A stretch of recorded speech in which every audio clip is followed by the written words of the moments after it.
Fala galera, sejam bem-vindos a mais um vídeo do canal Estamos em Obras. E hoje eu vou falar sobre Laranja Mecânica, do Anthony Burgess. Mas só depois da vinheta, vamos lá!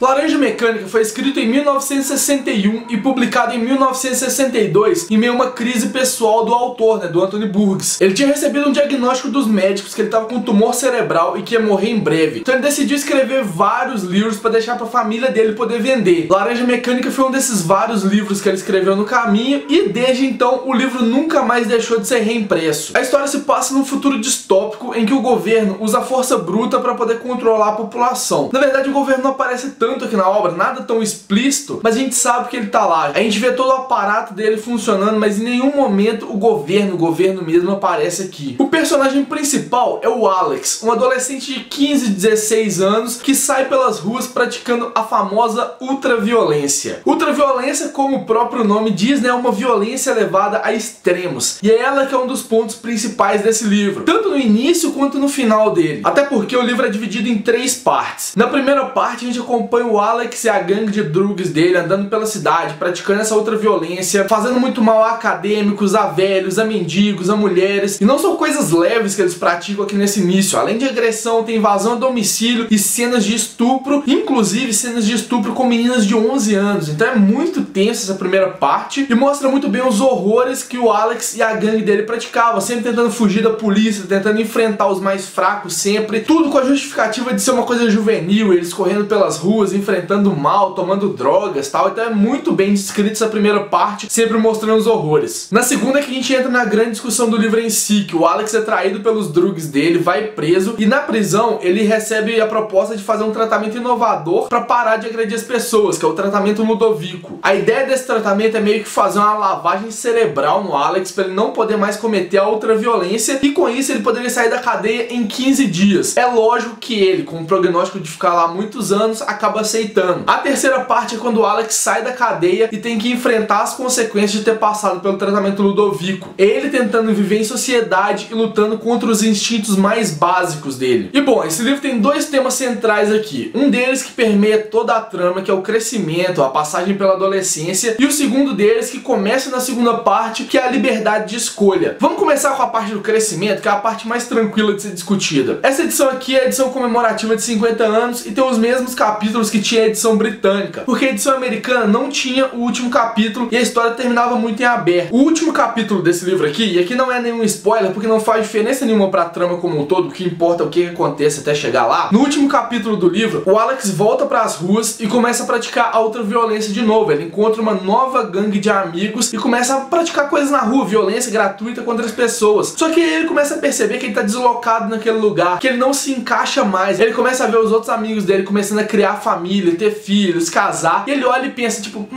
eu poderia ter isso também. E ele começa a avaliar o quanto que ele tá velho pra ficar fazendo aquelas coisas de ultraviolência e larga aquela vida. Então é uma passagem gradual da adolescência até a vida adulta, de entender as suas responsabilidades, entender o seu papel no mundo, o que você pode fazer. O Alex passa por esse papel e a gente começa vendo ele completamente responsável no início do livro, pra chegar na prisão, que ele passa por todo o sofrimento do tratamento Ludovico, até chegar depois da prisão, que ele tem que enfrentar as consequências. Eles revertem o tratamento, ele volta a ser o Alex antigo e ele cresce naturalmente. E esse ponto aqui já cai direto no segundo que eu queria falar, que é na liberdade de escolha. O tratamento Ludovico faz uma lavagem cerebral na cabeça da pessoa. No caso do Alex, por exemplo, ele continua tendo os impulsos de poder praticar violência, de cometer atos sexuais que são condenáveis, mas na hora que ele tem esses impulsos, ele associa a algo ruim, porque o tratamento fez com que ele associasse sexo, associasse violência a algo que desse dor pra ele. Então na hora que ele pensa em praticar essas coisas, ele sente muita dor. Isso significa que tiraram o poder de escolha do Alex de fazer uma coisa ou outra. Ele só pode fazer o bem porque quando ele vai tentar fazer o mal, ele fisicamente não consegue. E aí que entra o grande questionamento do livro, que é feito por um padre aqui na história. Quando a pessoa não tem liberdade de escolha, ela é capaz de viver uma vida plena? Quando o Alex sai da cadeia depois do tratamento, a gente vê todo o sofrimento que ele tem, porque além de associar a violência e o sexo à dor, eles acabaram associando a música clássica também à sonhador. E o Alex gosta muito de música clássica. O Alex é um personagem complexo pra cacete, porque ao mesmo tempo que ele faz toda essa ultraviolência, ele estupra, ele bate, ao mesmo tempo ele tem um tom culto que permeia todo o personagem, porque além dele ouvir música clássica, os diálogos dele, quando ele tem que impostar a voz e falar com alguma autoridade, ele usa diálogos shakespearianos, o inglês mais shakespeariano. Então ele tem uma cultura maior assim, que é mostrada nessas horas, e que na hora que ele tá praticando ultraviolência, ele é um garoto, 15, 16 anos, e na hora que ele tá lá batendo nos outros, a gente acaba não vendo isso e esquece que ele é um cara mais culto mesmo. E na hora que ele ouve música clássica pela primeira vez, depois que ele acabou o tratamento Ludovico, ele pira, ele fica loucaço, porque é uma coisa que ele gosta muito e que foi estragada pra ele. E aí entra todo aquele questionamento dos direitos humanos, que é um questionamento muito atual, inclusive. Por mais que a pessoa seja criminosa, ela merece um tratamento desse tipo? Ela merece ser humilhada? Ela merece ser levada às últimas consequências só porque ela cometeu um ato ruim? Não teria outra forma de fazer essa pessoa voltar ao normal? É uma discussão muito pertinente hoje nos direitos humanos, com aquelas ideias loucas de bandido bom e bandido morto. E o Alex mostra aqui que um tratamento completamente inumano, completamente fora dos padrões, pode ser a solução e pode não ser a solução, porque resolveu o problema, resolveu, mas a que custo resolver esse problema pra ele? Só que nessa história aqui, não tem mocinho e não tem vilão. O Alex eu já mostrei que ele é um vilão completamente assim, ele tem atitudes muito condenáveis, ele passa um arco de crescimento pra terminar o livro bacana, porém na hora que dá toda essa discussão de se deve tratar o Alex ou não deve tratar o Alex, tem dois grupos antagônicos aí, um que aprova o tratamento e um que é contra o tratamento. Os dois são moralmente condenáveis também. O que os dois grupos fazem com o Alex é fudido de ruim. Eu não vou falar aqui como que acontece cada uma das coisas, mas não tem mocinho nessa história. Cada um quer provar o seu ponto de vista, independente do que aconteça com o Alex. E o que me faz questionar um pouquinho sobre que tipo de direito humano é esse que o livro prega aqui, sendo que as pessoas que querem fazer o bem só cometem o mal com as pessoas também. Então é muito contraditório e por isso que é tão bom, tem um grau de complexidade muito grande aqui envolvido, coisas muito legais pra trazer pro discurso, que a gente pode inclusive adaptar pros dias de hoje, mesmo o livro já tendo 50 anos nas costas. Mas sim, agora que eu já passei pelos dois pontos principais, já fiz uma discussão geral sobre o que acontece, vamos falar sobre a história, né, sobre o livro em si. Eu sou muito fã do filme Laranja Mecânica do Kubrick, eu gosto pra cacete dele, e eu já sei a história de cor e salteada, pelo menos a história do filme eu já sabia de cor e salteada, e ela é muito fiel aqui ao livro, exceto pelo último capítulo, pelo final do filme, que é diferente do final do livro, porque o Kubrick parece que só teve acesso à versão americana de Laranja Mecânica, e na versão americana não tem o último capítulo, que é o capítulo da redenção do Alex. Mas mesmo sabendo a história de cor e salteada, a leitura foi uma leitura muito prazerosa pra mim. A narração em primeira pessoa pelo Alex dá um tom muito diferente pro livro, e a linguagem que o Anthony Burgess trabalha, que é uma linguagem muito legal. Durante todo o livro a gente encara uma linguagem chamada Nedset, que são gírias criadas pelo Anthony Burgess em mistura do inglês com o russo, pra fazer com que aqueles jovens tivessem um sentimento de grupo, eles falassem uma gíria diferente, num mundo diferente que a gente não entendesse. Além disso, isso é um ponto legal dessa edição aqui de 50 anos, que eu vou falar mais na frente, mas vou adiantar aqui agora, tem um estudo aqui no início que mostra um pouquinho sobre como foi a tradução do livro, e ele explica muita coisa de como que foi a construção da linguagem, e muito dá pra ver aqui no trabalho que eles tiveram na tradução, que foi manter algumas rimas, porque o Alex gosta muito de rimas, as gírias trabalham muito com rimas, a linguagem dele, a forma como ele se expressa tem muitas rimas, além, claro, daquele inglês shakespeariano que eu comentei antes. Tudo isso faz com que o livro se torne um pouco mais instigante, porque a gente quer descobrir mais sobre essa linguagem, e além do mais, o Burgess também faz umas coisas bem interessantes na forma de contar, de escrever algumas coisas. Na cena do estupro das meninas de 11 anos, por exemplo, tinha tudo pra ser uma cena pesadíssima, mas é o Alex narrando. Não deixa de ser pesado, lógico que não deixa, porque, né, estupro, só que com o Alex narrando, ele insere no meio a Nona Sinfonia de Beethoven, ele vai descrevendo os acordes da música, assim, vai usando a linguagem Nedset, e ele acha que não tá fazendo nada errado. A partir do momento que ele começa a descrever a cena, ele fala que as meninas estão incomodadas, eu inclusive vou ler um trecho aqui pra vocês poderem ver, mas ele fala que as meninas estão incomodadas, mas ele tá pouco se fudendo pra isso, e a cena fica menos pesada do que ela poderia ser, mostrando os horrores de fato das meninas. Na minha edição aqui, na comemorativa de 50 anos, tá na página 95-96. Acontece mais ou menos assim que o Alex descreve. O que foi feito realmente ali naquela tarde, não há necessidade de descrever, irmãos, como todos podem facilmente adivinhar. Aquelas duas ficaram sem plates e esmecando, a ponto de bater num instantinho, e elas acharam que era a maior diversão videar o velho titio Alex ali em pé, todo na goi e de cabo de panela duro, esguichando a hipodérmica como um médico experiente, e então injetando a velha dose de secreção de gato selvagem no Ruka. Então eu puxei a adorável nona do álbum, de modo que agora Ludwig van também estava na goi. E ele continua falando um pouquinho mais sobre Ludwig van Beethoven, sobre a Nona Sinfonia, e termina no final falando assim: quando o último movimento havia girado pela segunda vez, com todas as batidas e cricadas sobre alegria, alegria, alegria, alegria, então as duas petitsas não estavam mais agindo feito grandes damas softs. Estavam como que acordando para o que estava sendo feito às suas pessoas malenques e dizendo que queriam ir para casa e que eu era um animal selvagem. Elas pareciam que haviam acabado de estar em algum grande bitva, como que de fato haviam estado mesmo, e estavam todas cheias de escoriações e fazendo beicinhos. E ele continua, né, vai assim, esse tom aqui um pouquinho mais jocoso, brincando com a situação, embora a situação não peça uma brincadeira. Todas as cenas de agressões são descritas assim, exceto que o próprio Alex participa, que ele sofre a dor, porque a gente vê exatamente o quanto que ele tá sofrendo daquele negócio, que de resto ele não importa com as outras pessoas, então meio que foda-se o que elas estão sentindo, o importante é ele tá bem. E outro ponto sobre a leitura aqui é que o Anthony Burgess recomenda que você não leia o glossário durante o livro, até porque o livro original não tinha glossário, era pra você sentir o estranhamento mesmo. Eu segui a recomendação dele e não olhei o glossário nenhuma vez. Muitas das palavras dá pra gente pegar pelo contexto, a gente aprende algumas palavras pelo contexto, outras não, mas até que não faz tanta diferença assim. A gente entende o global da história e depois eu dei uma passada no glossário só pra ver se eu tinha entendido alguma coisa errada e acabei não entendendo. Ficou tudo bem tranquilo, não é fácil, não é tranquilo de ler assim sem ler o glossário, porém se persistir e tentar ler um pouquinho mais, a história fica muito mais legal. E pra finalizar, eu acho que eu tenho que falar um pouquinho melhor sobre essa edição de 50 anos aqui feita pela Aleph, que é uma edição de colecionador muito foda. Além de ser capa dura e ter uma jacket aqui bonitinha, né, deixa eu mostrar aqui pra vocês como é que ela é.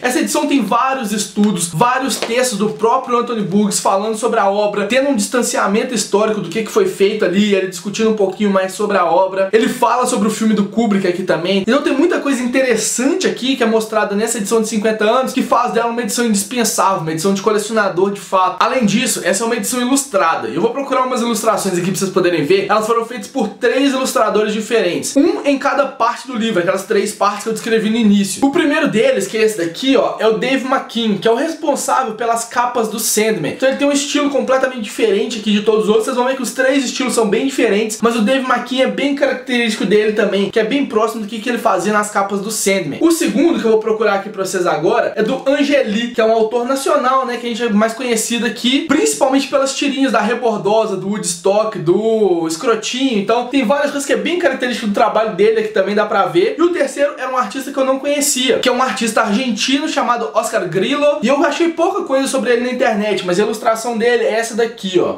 E pra finalizar de vez, eu só preciso comentar do filme do Kubrick, porque eu acho que ele que deixou essa obra muito mais famosa do que ela já era. Eu falei que ela nunca mais deixou de ter reimpressão, mas o filme só foi lançado em 71, 9 anos depois que o livro foi lançado. Então o livro já tinha uma carga por trás dele antes, chegou o filme do Kubrick e elevou isso mais ainda, porque o filme do Kubrick é maravilhoso. Eu já falei que ele é muito fiel aqui ao livro, ele é muito fiel mesmo. Todas as discussões, todas as passagens importantes estão descritas no filme, então é bem interessante ver a comparação entre o livro e o filme, os dois são igualmente bons. E o filme é responsável por estragar uma das principais músicas de musical na minha cabeça, que é Singing in the Rain. No filme original, né, no Cantando da Chuva, ele é uma música pós-foda, assim, porque o cara beija a mocinha e ele sai pela rua na chuva comemorando que ele conseguiu beijar ela de fato. No filme do Laranja Mecânica, ele começa a cantar I'm singing in the rain, dá um chute na pessoa, e agora eu não consigo mais pensar em cantar I'm singing in the rain sem acompanhar um pó no final. Depois continuar, né? Just singing in the rain, pó. What a glorious feeling, pó. Então assim, eu vou poupar vocês, vou continuar cantando, mas estragou completamente a música pra mim. Mas o filme é maravilhoso. Se vocês não tiverem assistido ainda, corre pra poder assistir. E não importa assistir antes ou depois de ler o livro, não faz diferença nenhuma. Os dois são muito bons e um não estraga a experiência do outro. Então é isso, faz aquelas coisas de sempre, curte, compartilha o vídeo, mostra pros amiguinhos, se inscreve no canal se não for inscrito. E você já leu Laranja Mecânica, já assistiu o filme, tem vontade de ler o livro, comenta aqui pra gente poder continuar conversando, beleza?